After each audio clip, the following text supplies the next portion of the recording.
Thank you, Matt. KSPN asked both Mahmood and Osbourne to address criticism about their backgrounds. Here's what they say.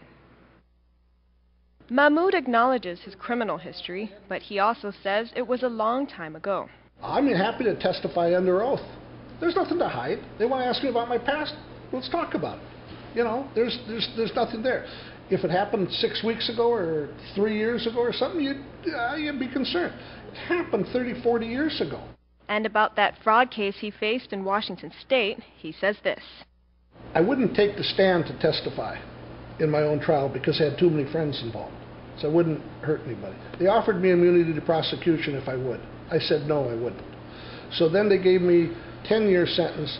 Then the judge knocked it down to 18 months in the county farm. And then they knocked it down to 6 months. And then I won the appeal. KSPN found Mahmood's court records. However, they indicate a rather different story.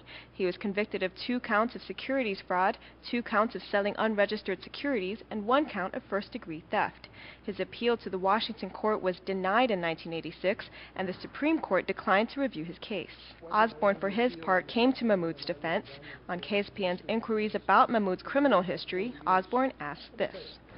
But is that, I guess, then we get into, is that a disqualifier here to do business on island? Osbourne also decries what he calls the politics of personal destruction and defends his political connections, for which he's come under scrutiny. To bring in the political party work that I've done and equate it to what's going on here as if there's some sort of, under-the-table business dealings, no.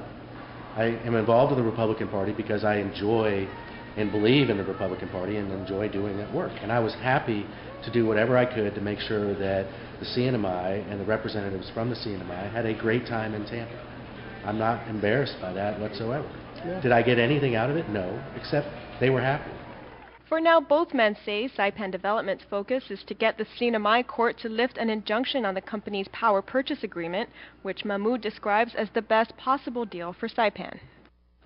Shoot the messenger. But it won't change the message. The message is good.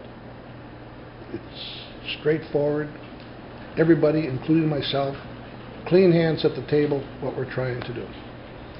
We would have never got involved in this suit if it wasn't for Buckingham leaving under a cloud, the governor down there, and someone trying to use something, paperwork that snuck out the back door with something that wasn't finished, that was still trying to be done, for their own political purpose.